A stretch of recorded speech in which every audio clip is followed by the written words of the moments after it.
पिजड़े के लिए। अरे हाड़ मास का पिजड़ा तो एक दिन नष्ट हो ही जाएगा। अब हम इसी हाड़ मास के चेहरे को देख करके और इसी के नष्ट होने के डर से रोते हैं, दुखी रहते हैं। दूसरी चीज, उस समय आदमी संसार में गरीबी से जूझता, वह गरीबी से संघर्ष कर रहे, खाने के लिए भोजन नहीं, कपड़े नहीं, ये नहीं। लेकिन जब जीवात्मा जा करके ब्रह्मांड की तरफ जाती तो वहाँ ये जिस पर चलती है वहाँ हीरे पन्ने पुखराज के मलमल बिछे होते हैं। जिधर देख रही हीरे पन्ने लाल, उसके बड़ी बड़ी क्यारियां सजी हैं, बड़े बड़े पर्वत पहाड़। वहाँ इस तरह के पत्थर के पहाड़ नहीं। अब यहाँ तो सोना चांदी के लिए आदमी कितना संघर्ष करता, कागज के नोट को पाने के लिए कितनी मेहनत करता। लेकिन वहाँ देखो हीरे पन्ने। यहाँ जो पहाड़ आप देख रहे हो, ये पहाड़ तो आपके किसी काम का नहीं। वहाँ हीरे पन्ने पुखराज सोने चांदी के पर्वत पहाड़, इतना ज्यादा आदमी क्या करेगा जब सब धरती ही उसी की बनी है। जिधर देखो सोने चांदी, पन्ने पुखराज लाल गुलाल, धरती पर ऐसे फर्श बिछे, वहाँ मिट्टी का नामो निशान नहीं। आगे जाते इसको इतना मान सम्मान दिया जाता, तमाम आत्माएं देवलोक में इसकी इस तरह आरती उतारती।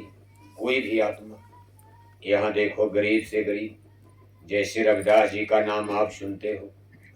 रविदास जी चमार घर में जन्म लिए, जूता सीकर गरीबी में गुजर करते थे।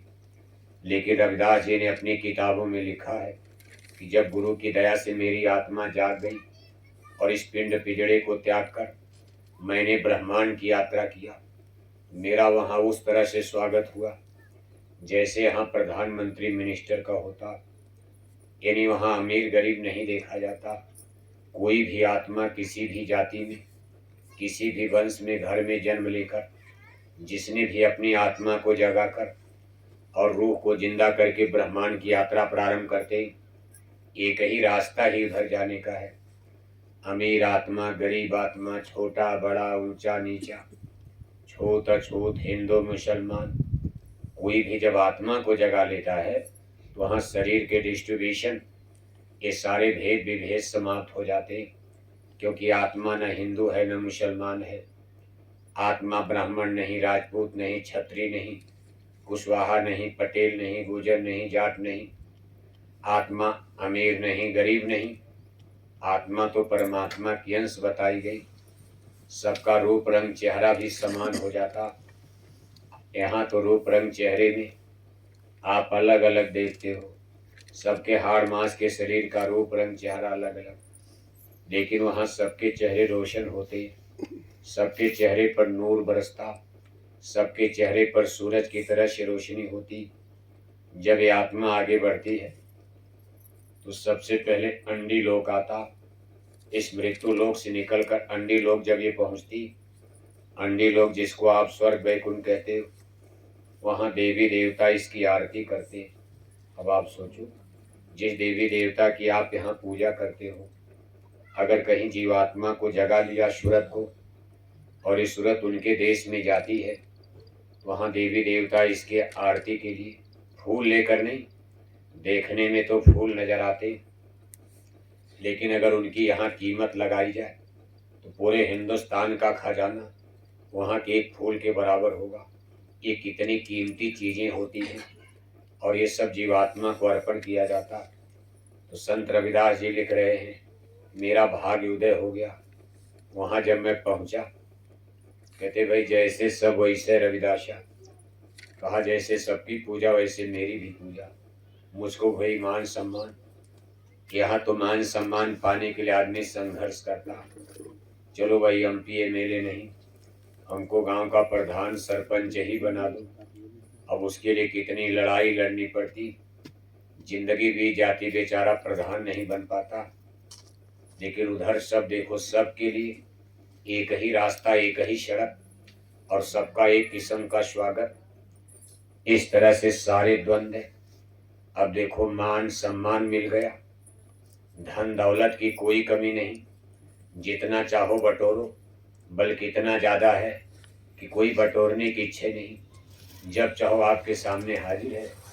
तो बैंक में रखने की क्या जरूरत, अलमारी में रखने की क्या जरूरत, जिधर निकल रहे हो जितना चाहो एक खजाना ले लो, चारों ओर खजाने खजाने नजर आते। समस्या रोटी कपड़ा मकान का ये भी हल हो जाती। वहाँ आत्मा का ऐसे सुंदर सुंदर कपड़े कुदरती रूप से पहना दिए जाते। एक बार पहना दिया न वो पुराना होता है, न वो फटता है, न गलता है, न जलता है। ये अजर अमर कपड़े ये शरीर के साथ ही। जैसे यहाँ चिड़िया में सबसे सुंदर चिड़िया, कुछ चिड़ियों को देखते हो, जैसे एक चिड़िया आपके इस जंगल में मोर, मयूर, मयूर को आपने देखा होगा, मोर। अब आप मोर को देखो, जिस दिन जन्म लेता है बच्चे के रूप में, जैसे जैसे मोर पक्षी बड़ा होने लगता है, उसके शरीर पर कितने सुंदर सुंदर नक्काशी, किस्म किस्म रंग बिरंगे चित्र वाले उसके पंखे, उसके शरीर, उसके सर पर मुकुट लगा दिया। अब ये सब देखो कुदरती होता। कोई मोर को इतना सुंदर डिजाइन का कपड़ा फैक्ट्री कारखाने में कारीगर बनाकर मोर को नहीं पहना सकता है, जिसको ईश्वर भगवान ने पहले जन्म के समय ही पहना दिया। इसी तरह से वहाँ सब लीला कुदरती होती, जिसको आप स्वर्ग वैकुंठ कहते हो। ये नहीं कि स्वर्ग वैकुंठ में कोई मिल कारखाना चलता, वहाँ रात भर करघे चल रहे, फैक्ट्री कारखाने में धक धक कपड़े बन रहे, ऐसा वहाँ नहीं होता। वहाँ कोई टेलर दर्जी नजर नहीं आता, उस शरीर में कोई बीमारियां नहीं लगती। ये भी समस्या आपकी खत्म हो गई। यहाँ तो आप डॉक्टरों का, बड़े बड़े डॉक्टरों का, कभी आंख वाला डॉक्टर, अब उसका चक्कर लगा रहे हो। आंख की समस्या गई, तब तक कान वाला डॉक्टर बूढ़े हो गए, अब कान वाला डॉक्टर खोज रहे हो। चलो सिवनी चलो, फिर भी नहीं ठीक, कहा चलो नागपुर चलो। अब आप कान वाले डॉक्टर के, तब तक आपके दांत टूटने लगे, अब दांत वाला डॉक्टर खोज रहे हो, तब तक गठिया पकड़ लिया। अब टांग वाला डॉक्टर खोज रहे हो, तब तक किडनी खराब हो गई, हार्ट खराब हो गया। अब हार्ट वाला डॉक्टर, किसी की बीपी हाई हो रही, लो हो रही। यहाँ तो बड़े से बड़े झंझट हैं, पैसा है नहीं, हार्ट का ऑपरेशन कैसे होगा। लेकिन वहाँ ये सारी समस्याएं नहीं, उस शरीर में कोई बीमारी लगती ही नहीं है। जैसे सोना हीरा कभी गंदा नहीं होता, ऐसे सोने और हीरे से बढ़कर ऐसे तत्वों से शरीर बनती।